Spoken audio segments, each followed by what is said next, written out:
Biomolecules chemistry ये revision type है, मैं इसका पहले पढ़ चुका हूँ।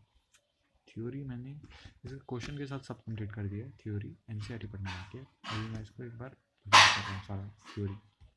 बायोमोलिक्यूल्स लिविंग थिंग में प्रेजेंट एटम मॉलिक्यूल, इसकी स्टडी को बायोकेमिस्ट्री बोलते हैं। इसकी स्टडी को बायोकेमिस्ट्री बोलते हैं। ठीक है, सबसे पहले हम पढ़ेंगे कार्बोहाइड्रेट्स। कार्बोहाइड्रेट प्लांट से प्रोड्यूस होते हैं, और example cane sugar, glucose, maltose, lactose, fructose. General formula जो होता है CxH2O हाइड्रेट्स ऑफ कार्बन। हर किसी कार्बोहाइड्रेट पर ये एप्लीकेबल नहीं। जैसे C6H12O6 ये ग्लूकोज है, इसमें अगर देखेंगे तो एप्लीकेबल है, X=Y=6 है। CH3COH इस पर भी एप्लीकेबल है, लेकिन ये तो है नहीं कार्बोहाइड्रेट। C6H12O5 रैमनोज है, इस पर ही एप्लीकेबल नहीं, फिर भी ये तो क्या है, कार्बोहाइड्रेट है। तो क्या है रैमनोज, क्या है रैमनोज C6H12O5, बट इस पर एप्लीकेबल नहीं है। तो मॉडर्न कार्बोहाइड्रेट की डेफिनेशन है कि ऑप्टिकल एक्टिव होनी चाहिए, optical active polyhydroxy. Modern carbohydrate definition optical active polyhydroxy aldehyde या कीटोन, या वो कंपाउंड जो हाइड्रोलिसिस पर पॉलीहाइड्रोक्सी समझना, हाइड्रोक्सी वो है, एल्डिहाइड कीटोन दे, उन कंपाउंड को भी कार्बोहाइड्रेट कहते हैं। जो कार्बोहाइड्रेट स्वीट टेस्ट करते हैं, शुगर जो नहीं करते हर, लेकिन जनरली कार्बोहाइड्रेट को शुगर ही कहते थे। क्लासिफिकेशन ऑफ कार्बोहाइड्रेट, पहला on the basis of number of units कितने हैं, तो मोनोसेक्राइड, ऑलिगोसेक्राइड, पॉलीसेक्राइड। मोनोसेक्राइड में एक ही होता है, सिंगल, एक लड़का खड़ा कर दो। ऑलिगोसेक्राइड में 2 से लेकर 10 लड़के खड़े कर दो। पॉलीसेक्राइड में 10 से ज़्यादा। मोनोसेक्राइड इन्हें फर्दर हाइड्रोलिसिस नहीं किया जा सकता, सिंपलेस्ट फॉर्म है glucose, fructose, ribose etcetera sugar है।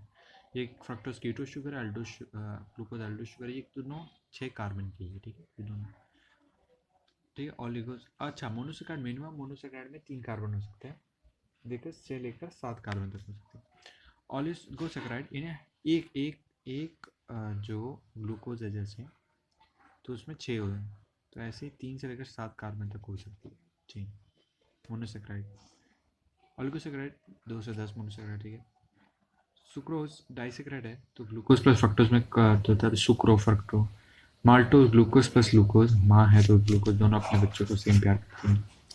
ये पॉलीसेक्राइड, ये हाइड्रोजन पर 10 से ज़्यादा मोनोसेक्राइड देते हैं। एग्जांपल इसका starch, cellulose, glycogen, gums, inulin ले लो। इन्यूलिन क्या होता है, फ्रक्टोज का पॉलीमर। सारे पॉलीसेक्राइड नॉन शुगर होते हैं। फिर है सेकंड जो हम कर रहे हैं वो reducing sugar, non reducing sugar. Reducing sugar ये वो शुगर होता है जो फेलिंग सॉल्यूशन और टॉलरेंट रिएजेंट को रिड्यूस कर देता है। अब कौन रिड्यूस कर पाएगा, रिड्यूस मतलब रिएक्ट कौन कर पाएगा, जिसमें कीटोन या जो ऊपर वो होता है ना ग्रुप, एल्डोज या एल्डिहाइड या कीटोन ग्रुप, ये फ्री हो। तो मोनोसेक्राइड में फ्री होता है, मतलब ये तो बात की बात है, चलो ये इस पॉइंट पर रहेंगे। सारे मोनोसेक्राइड रिड्यूसिंग शुगर होते हैं। ठीक है, इन्हें फंक्शनल ग्रुप फ्री होने की वजह से ये रिड्यूसिंग नेचर शो कर पाते हैं। ठीक है, नॉन रिड्यूसिंग शुगर ये रिड्यूस नहीं कर पाते। ठीक है, स्टार्च, सुक्रोज, सारे पॉलीसेक्राइड। और एक और नॉन रिड्यूसिंग मोनोसेक्राइड है, लेकिन नहीं सॉरी डाइसेक्राइड है और नॉन रिड्यूसिंग है। सारे ऑलिगोसेक्राइड मतलब जो सारे डाइसेक्राइड होते हैं ना, वो भी रिड्यूसिंग होते हैं, सिवाय एक के सुक्रोज के। ग्लूकोज को डेक्सट्रोज शुगर भी बोलते हैं।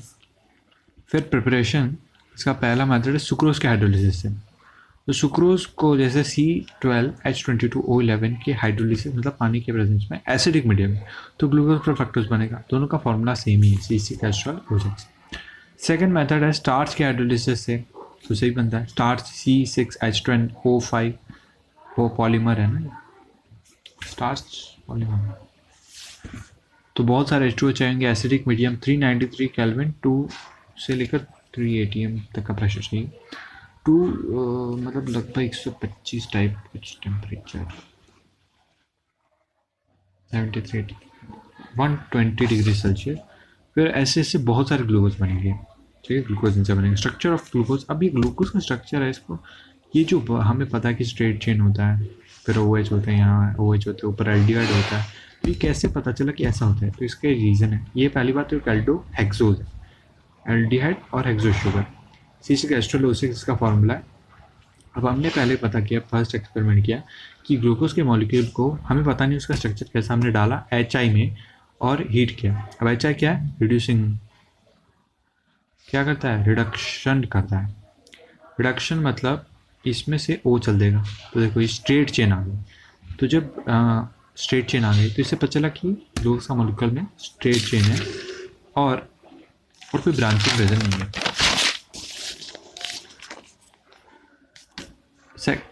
थर्ड हमने फिर दूसरा हमने रिएक्शन किया, रिएक्शन विद NH2OH हाइड्रोक्सिल अमीन।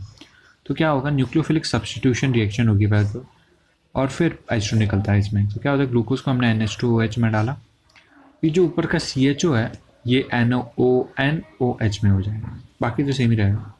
तो अभी जो आया इसे ऑक्सीजन बोलते हैं, ठीक है। CH डबल बॉन्ड NOH ऊपर हो गया। इस रिएक्शन में पता चलता है कि ग्लूकोज में एल्डिहाइड ग्रुप प्रेजेंट है, बिकॉज इसी तरीके का प्रोडक्ट एल्डिहाइड भी देता है। जब एल्डिहाइड को हम रिएक्ट करवा दें तो इस टाइप का प्रोडक्ट देता है, इस वजह से ज़रा ग्लूकोज में एल्डिहाइड। एक और रिएक्शन हमने की HCN के साथ, इससे हमें मिला कि इससे भी पता चला कि एल्डिहाइड ही है ऊपर। तो इससे क्या मिला हमें, साइनोहाइड्रिन मिला, साइनोहाइड्रिन ऊपर से। फिर ऑक्सीडेशन किया, माइल्ड ऑक्सीडाइजिंग एजेंट के प्रेजेंट में, जैसे Br2, ठीक है, हल्का ऑक्सीडाइजिंग एजेंट। तो माइल्ड ऑक्सीडाइजिंग एजेंट के प्रेजेंस में सिर्फ ऊपर वाला CHO ही ऑक्सीडाइज होगा, तो ये बन जाएगा ग्लूकोनिक एसिड, ऊपर COOH हो जाएगा। लेकिन जब हम स्ट्रॉन्ग ऑक्सीडाइजिंग एजेंट ले लेंगे जैसे HNO3, तो नीचे वाला जो CH2OH है वो भी रिड्यूस हो जाएगा, सॉरी ऑक्सीडाइज हो जाएगा। तो जो बनेगा नीचे COOH ऊपर COOH, तो ये बनेगा सैक्रिक एसिड। इससे क्या पता चलता है कि CHO प्रेजेंट है ग्लूकोज में। एसिटाइलेशन, इसमें एसिटाइल ग्रुप को इंट्रोड्यूस किया जाता है ग्लूकोज में। जैसे एसिटाइलेशन कराएंगे, अब एसिटाइलेशन यानी एसिटाइल ग्रुप इंट्रोड्यूस कराने के लिए कौन सा ले रहे हैं हम लोग, एसिटिक एनहाइड्राइड ले रहे हैं। तो क्या हो जाएगा CHO, फिर यहाँ पे जो OH था इसका क्या आ जाएगा, इसका H जाएगा, अल्कोहल में से H जाता है, और हमने पढ़ा है COOH, तो उसका OH चला जाएगा, फिर ये इस तरह से OCO आ जाएगा, और ये नीचे वाला OH भी जाएगा। इस रिएक्शन पर चलता है कि ग्लूकोज में 5 OH प्रेजेंट है, जैसे OH पता चलता है, कौन सा, एसिटाइलेशन से OH पता चलता है कितने number of OH। Special arrangement of glucose, ठीक है, special arrangement of glucose, OH का अरेंजमेंट ही स्पेशल अरेंजमेंट है। तो फिशर यानी स्ट्रेट जो हम लोग पढ़ते हैं ओपन चेन स्ट्रक्चर, वो फिशर स्ट्रक्चर है। तो उसमें क्या होता है कि फर्स्ट OH CHO वाले को वो OH नहीं है, ठीक है, जो सेकंड कार्बन पर जो OH आता है वो राइट, फिर लेफ्ट राइट राइट, तो सेकंड थर्ड कार्बन पर लेफ्ट OH आए। नेचर में ग्लूकोज का मेनली D फॉर्म मिलता है हमें, ठीक है, और इस तरीके से देखो थर्ड कार्बन पर OH लेफ्ट में। अब प्लस ग्लिसरल्डिहाइड अगर हम बोल, ग्लिसरल्डिहाइड 3 कार्बन होते हैं इसमें, ठीक है, प्लस ग्लिसरल्डिहाइड, तो प्लस से क्या पता चलता है कि ये OH राइट साइड में है on second carbon. Second carbon decide करेगा कि प्लस या माइनस, स्मॉल d या स्मॉल है, तो सेकेंड कार्बन पर राइट साइड तो प्लस, लेफ्ट साइड तो माइनस। कैपिटल D या कैपिटल I है वो क्या होता है, वो ऑप्टिकल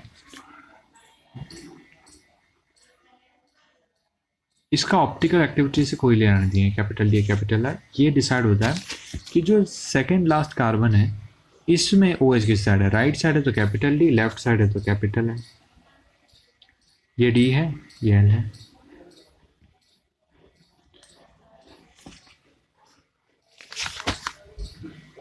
बाय एक्सपेरिमेंट देखा गया कि ग्लूकोज एल्डिहाइड की सारी रिएक्शन नहीं शो करता, तो इससे इंटरप्रेट किया गया कि ज़रूर नहीं CHO फ्री होता है तभी रिएक्शन होगी ना। तो ग्लूकोज को साइक्लिक स्ट्रक्चर प्रपोज किया। साइक्लिक स्ट्रक्चर में क्या होगा, फर्स्ट कार्बन और फिफ्थ कार्बन के बीच में ये H, तो देखो ये देखो इधर आ गया H, इस O के साथ H आ गया, और ये वाला O ऐसे दोनों के बीच में लटक गया, CH2H है ना, लटक गया। तो ये जो है, ये तो क्या हो गया, alpha D glucose, OH first carbon पर राइट साइड है, उस ये अल्फा डिसाइड होता है फर्स्ट कार्बन से, ये कैपिटल D डिसाइड होता है फिफ्थ कार्बन से, और ये सेकंड लास्ट कार्बन से, और ये पॉजिटिव डिसाइड होता है सेकंड कार्बन से। ठीक है, अब इन दोनों को हम क्या बोलेंगे, एनोमर्स ऑफ ग्लूकोज अल्फा और बीटा, क्योंकि सिर्फ फर्स्ट कार्बन पर अगर चेंज हो तो एनोमर्स बोलते हैं, एनोमेरिक कार्बन बोलते हैं। फर्स्ट कार्बन को एनोमेरिक कार्बन बोलते हैं। सिर्फ फर्स्ट कार्बन पर चेंज होना चाहिए, बाकी सब सेम होना चाहिए। OH की कॉन्फ़िगरेशन इस साइड है कि उस साइड, इस पर ही चेंज होना चाहिए। जब हम साइक्लिक स्ट्रक्चर बनाएंगे, अभी तो ये क्या है कि अभी इसको हमें, ये तो हमने जोड़ दिया ओपन चेन में, अभी साइकिल की तरफ भी कन्वर्ट करना पड़ेगा। तो ये जो OH है राइट साइड में, ये नीचे की तरफ आएंगे, तो हम क्या बोलते हैं, पायरोनस स्ट्रक्चर ऑफ ग्लूकोज। ऊपर वाले स्ट्रक्चर को साइक्लिक फॉर्म में लाने पर उसे पायरोनस स्ट्रक्चर बोलते हैं, क्योंकि जब हम इसे साइक्लिक फॉर्म में लाएंगे तो कुछ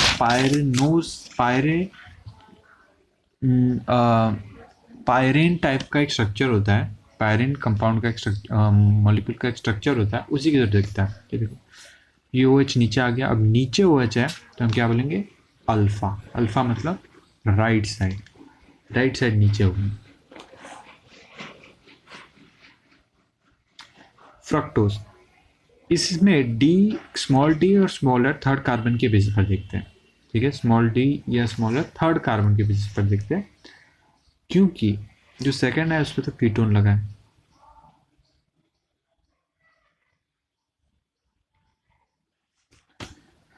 वैसे तो क्या करते हैं हम लोग, सेकंड कार्बन पर देखते हैं, मतलब जो फंक्शनल ग्रुप होता है उसके नेक्स्ट वाले कार्बन के बेसिस पर स्मॉल डी या स्मॉलर देखा जाता है, तो यहाँ थर्ड कार्बन के बेसिस पर देखा जाएगा।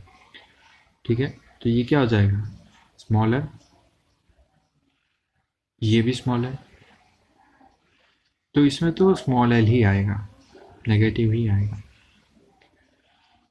और इसमें क्या होता है कि सेकेंड कार्बन और फिफ्थ कार्बन के बीच में बॉन्ड बनता है, तो इसका एच, जो फिफ्थ कार्बन का ये एच था वो इसके साथ चल देता है। अब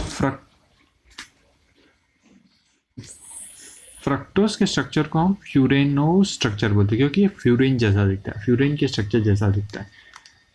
तो ये जो सिक्स, इसमें क्या होता है, हम लोग रिंग में तो केवल 5 ही, रिंग में केवल 4 ही कार्बन रहते हैं। एक देखो फर्स्ट ऊपर, अभी ये OH नीचे है, मतलब राइट साइड तो अल्फा है, OH ऊपर है, बीटा है। सेकंड कार्बन के बीच पर अल्फा और बीटा देखेंगे।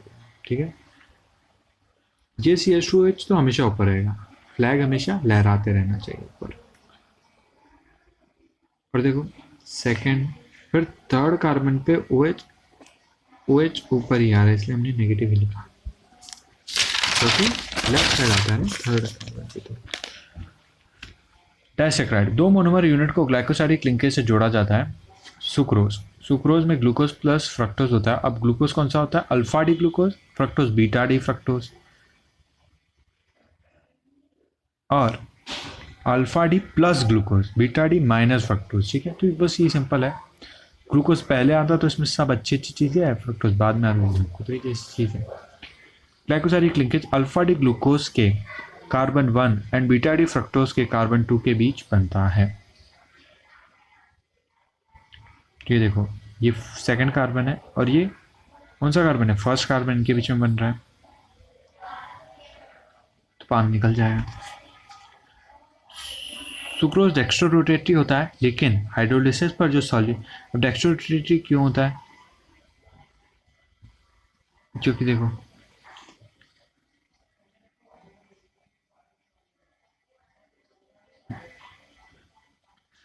सुक्रोज सुक्रोज तो डेक्स्ट्रो रोटेटरी होता है, लेकिन जब इसको तोड़ देंगे तो ग्लूकोज और फ्रक्टोज में अलग हो जाएगा, तब तब ये लेवोरोटेटरी, वो जो सॉल्यूशन बनेगा वो लेवोरोटेटरी होगा, बिकॉज जो फ्रक्टोज होता है वो ज़्यादा रोटेट करता है टूवर्ड्स लेफ्ट। ठीक है, fructose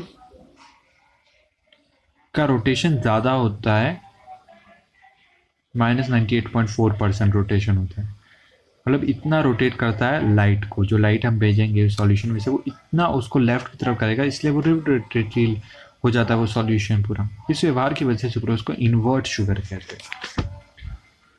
maltose, glucose plus glucose दोनों ही अल्फा डी ग्लूकोज होंगे। इसमें ग्लाइकोसाइडिक लिंकेज फर्स्ट ग्लूकोज के कार्बन 1 एंड सेकेंड ग्लूकोज के कार्बन 4 के बीच होता है, इसमें पानी निकल जाता है। तो माल्टोज एक रिड्यूसिंग शुगर है, सभी डाइसैकराइड एक रिड्यूसिंग शुगर है एक्सेप्ट सुक्रोज। अब देख ही लो सुक्रोज क्यों रिड्यूसिंग शुगर नहीं, क्योंकि इसमें कोई फंक्शनल ग्रुप खाली बचा क्या, फ्री बचा क्या, इनमें तो बचा है ना। अभी देखो फंक्शनल ग्रुप, फंक्शनल ग्रुप माने ये क्या है, CHO टाइप कुछ है, CHO से ही तो ये बना है पूरा। तो ये तो फंक्शनल ग्रुप अभी भी फ्री है, जब इसे ओपन में कर देंगे तो यहाँ CHO आ जाएगा, तो ओपन है फिर भी CHO है ना यहाँ पे ऐसा नहीं है, क्योंकि यहाँ पे हमने सेकंड कार्बन पे कीटोन होता है, वो तो हमने बॉन्ड में यूज कर लिया है ना। कौन सा बॉन्ड में, ग्लाइकोसाइडिक बॉन्ड में। लैक्टोज जो है वो मिल्क शुगर है, लैक्टोज रिड्यूसिंग शुगर भी है। Glycosidic linkage carbon 1 beta D galactose, इस लैक्टोज किससे बनता है, ग्लूकोज प्लस गैलेक्टोज से। तो गैलेक्टोज और इसमें क्या होता है, इसमें बीटा डी गैलेक्टोज होता है और बीटा डी ग्लूकोज होता है। तो बीटा डी गैलेक्टोज का फर्स्ट कार्बन और बीटा डी ग्लूकोज का फोर्थ कार्बन होता है। ये देखो ये गैलेक्टोज है और ये ग्लूकोज है। गैलेक्टोज और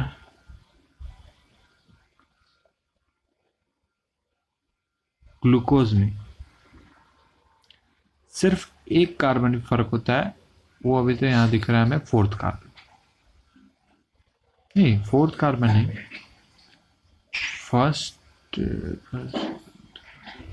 फोर्थ कार्बन पर ही चेंज होता है गैलेक्टोज ग्लूकोज में, दोनों का आइसोमर बोल सकते हैं। पॉलीसेक्राइड बहुत सारे मोनोसेक्राइड से मिलकर बनता है। स्टार्च, पहला नंबर स्टार्च बहुत सारे अल्फा ग्लूकोज से बनता है। प्लांट्स में कार्बोहाइड्रेट स्टार्च के फॉर्म में प्रेजेंट होता है, ठीक है, जो भी हम कार्बोहाइड्रेट स्टार्च के फॉर्म में होता है। दो कंपोनेंट होते हैं इसके, अमाइलोज और अमाइलोपेक्टिन। अमाइलोज देखो छोटा है तो ये ज़्यादा कॉम्प्लेक्स होगा नहीं, तो इसमें क्या होगी, स्ट्रेट चेन ही होगी। तो सारे इसमें जो अल्फा ग्लूकोज के मॉलिक्यूल होते हैं वो स्ट्रेट ही होते हैं, कोई ब्रांचिंग नहीं होती। पानी में सॉल्युबल है, क्यों सॉल्युबल है, कोई कॉम्प्लेक्सिटी है ही नहीं, है ना, सॉल्युबल हो गया। तो ये क्या होता है, ये स्टार्च का 15 से 20% हिस्सा ऑक्यूपाई करता है। ये 200 से 10,000 अल्फा ग्लूकोज यूनिट से बनता है। ग्लाइकोसाइडिक लिंकेज कार्बन फर्स्ट और कार्बन फोर्थ के बीच होती है, फर्स्ट और फोर्थ के बीच होती है। जब भी हमें लिंकिंग स्ट्रेट चेन में करनी होगी फर्स्ट और फोर्थ कार्बन के बीच में ही होगी ग्लूकोज पे, ठीक है। अमाइलोपेक्टिन इसमें ये सॉल्युबल नहीं, क्योंकि थोड़ा कॉम्प्लेक्स हो गया। ये स्टार्च का 80 से 85% हिस्सा कंस्टिट्यूट करता है। स्ट्रेट चेन में कार्बन 1 और कार्बन 4 के बीच लिंकेज होता है। ब्रांचिंग के बाद कार्बन 1 और कार्बन 6 के बीच हो जाता है ब्रांचिंग। तो अभी ये तो स्ट्रेट चेन है। अभी यहाँ पे हम यहाँ ब्रांचिंग करें, यहाँ पे और आएंगे, ऐसे ऐसे ऐसे और आएंगे, ठीक है। यहाँ ये आगे से बढ़ती जाएगी, यहाँ ब्रांचिंग भी कर रहे हैं। देखो ये फर्स्ट है और ये इसका 5th और ये 6th कार्बन है, इनके बीच में बॉन्ड बन रहा है इस टाइप से कुछ।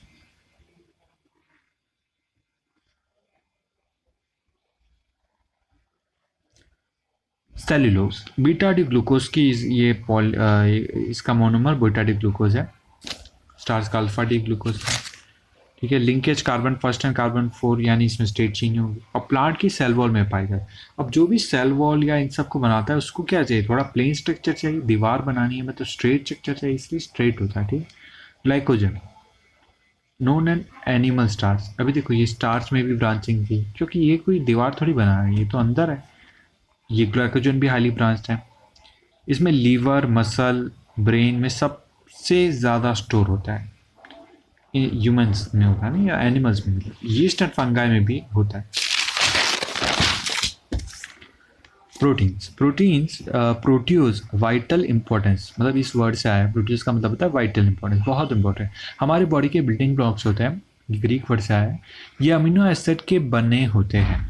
अमीनो एसिड में कुछ ऐसा होता है, alpha amino acid, because alpha carbon पर NH2 होता है, NH2 की वजह से की पोजीशन की वजह से हम इसे अल्फा अमीनो एसिड बोलते हैं, ठीक है।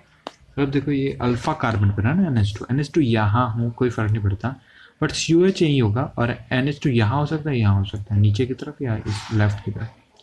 एग्जाम्पल ग्लाइसिन, ग्लूकोज की तरह स्वीट टेस्ट, इसलिए ग्लूकोज आ रहा है इसमें पर। टायरोसिन, चीज से वर्ड आया ये, टायरोस सीड होता है। अमीनो एसिड 2 टाइप्स का होता है, non essential amino, essential amino. Non essential amino acid ये वो होते हैं जिन्हें बॉडी खुद ही बना लेती है, जैसे glycine, alanine, glutamic acid, aspartic acid. हमने पढ़ा 10 टोटल अमीनो एसिड होते हैं जो बॉडी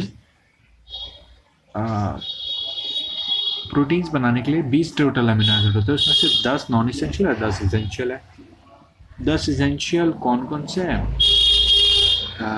इसेंशियल हमें याद रखने, इसेंशियल है हिल, एमटीवी, टेप, ठीक है। तो एसेंशियल बॉडी नहीं बना पाती इसलिए बाहर से लेती है। और हिस्टडीन और आर्जिनिन जो है वो सेमी इसेंशियल अमीनो एसिड है, बट हम उसे इसेंशियल ही मानेंगे, वो इसी कैटेगरी में आते हैं। अमीनो एसिड जो होते हैं वो कलरलेस होते हैं, क्रिस्टलाइन सॉलिड होते हैं, उनमें ज़िटर आयन भी हो सकता है। न्यूट्रल अमीनो एसिड के लिए ज़िटर आयन वर्ड हम बोलेंगे, तो क्या होगा, ये ज़िटर आयन बन गया जिसमें कैटायन और आयन दोनों एक ही इसमें अमीनो एसिड। ग्लाइसिन को छोड़कर बाकी सारे naturally occurring alpha amino acid optically active होते हैं। नेचुरली ऑकरिंग वाले सारे ऑप्टिकली एक्टिव, सारे नेचुरली ऑकरिंग अमीनो एसिड लेवोरोटेटरी होते हैं। अच्छा, ये नहीं बात। अम्मा NH2 के बेसिस पर DNL डिसाइड होता है।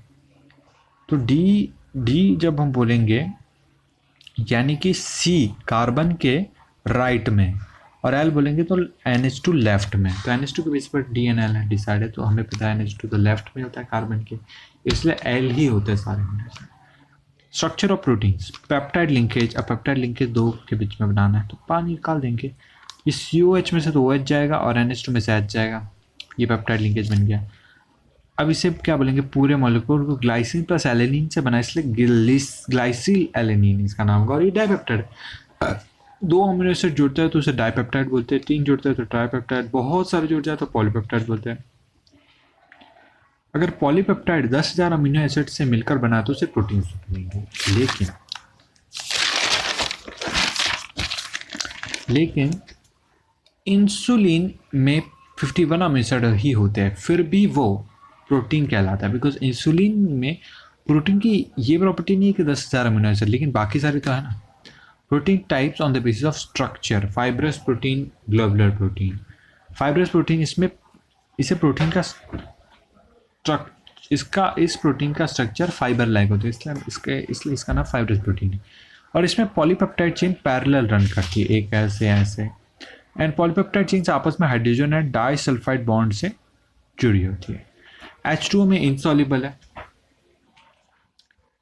क्योंकि क्या हो गया, ठीक है। और इसका एग्जांपल लो, कैराटीन, मायोसिन, ये क्या नाम है, प्रोटीन का नाम, ग्लोबुलर प्रोटीन। H2O में सॉल्युबल है, ग्लोब है, पानी में डालते हैं सॉल्युबलाइज हो जाएगा। पॉलीपेप्टाइड की चेन्स फेरिकली कॉइल हो जाती है, ठीक है। एग्जाम्पल है इसके इंसुलिन, एल्ब्यूमिन एग में प्रेजेंट होता है, प्रोटीन का नाम है। Types on the basis of coiling of chain, polypeptide chain. Primary structure, इसमें 1-2 पॉलीपेप्टाइड चेन होती है, ठीक है। प्राइमरी स्ट्रक्चर, इसमें अमीनो एसिड स्पेसिफिक सीक्वेंस में लिंक होते हैं और ये बेसिक स्ट्रक्चर है, ठीक है, किसी भी प्रोटीन का। और क्या होता है, इसमें स्ट्रेट चेन ही होती है, ठीक है। और अगर ये प्राइमरी स्ट्रक्चर किसी प्रोटीन का खत्म हो जाता है तो इसका मतलब प्रोटीन खत्म हो गया है, बिल्कुल ही खत्म। सेकेंडरी स्ट्रक्चर, प्राइमरी स्ट्रक्चर से बनता है हाइड्रोजन बॉन्डिंग, थोड़े बॉन्ड बढ़ाकर इसमें लॉन्ग पॉलीपेप्टाइड चेन होती है, ये प्राइमरी स्ट्रक्चर में कॉइलिंग से बनता है, ठीक है। और इसके 2 टाइप्स होते हैं, अल्फा हेलिक्स या बीटा प्लेटेड। अल्फा हेलिक्स और बीटा प्लेटेड। अल्फा हेलिक्स क्या होता है, थोड़ा सा कॉइलिंग, डायरेक्ट सिंपल कॉइलिंग, और बीटा प्लेटेड प्लेट्स लाइक होता है, साड़ी की प्लेट्स लाइक। और इस अल्फा हेलिक्स में इसमें डाइसल्फाइड लिंकेज होता है, दो अगर पॉलीन्यूक्लियोटाइड पॉलीपेप्टाइड चेन्स है, ठीक है, 2 पॉलीपेप्टाइड चेन है तो उनके बीच में डाइसल्फाइड लिंकेज होगा, जैसे वो जुड़ी होगी। टर्शियरी अमीनो एसिड सेकेंडरी से ही बनता है, और टर्शियरी स्ट्रक्चर प्रोटीन का वो सेकेंडरी से ही बनता है, फोल्डिंग से। फाइब्रस एंड ग्लोबुलर प्रोटीन जो हम बोलते हैं वो टर्शियरी स्ट्रक्चर ही है। सेकेंडरी एंड टर्शियरी स्ट्रक्चर को हाइड्रोजन बॉन्ड, डाइसल्फाइड बॉन्ड से डिसेबल किया जाता है। क्वार्टरनरी स्ट्रक्चर, ये 2 या उससे ज़्यादा पॉलीपेप्टाइड यूनिट से बना होता है, यानी कि इससे बहुत सारे टर्शियरी स्ट्रक्चर क्वार्टरनरी होता है। डीनेचुरेशन ऑफ प्रोटीन, इसमें प्रोटीन का ग्लोब्यूल एंड हेलिक्स स्ट्रक्चर की अनकॉलिंग हो जाती है, ड्यू टू प्रेशर, टेम्परेचर में या पीएच में चेंज, जिसकी वजह से प्रोटीन अपनी बायोलॉजिकल एक्टिविटी लूज कर देता है। ठीक है, तो इसका एग्जाम्पल है एग की बॉइलिंग की वजह से लिक्विड एल्बुमिन प्रोटीन हार्ड हो जाता है।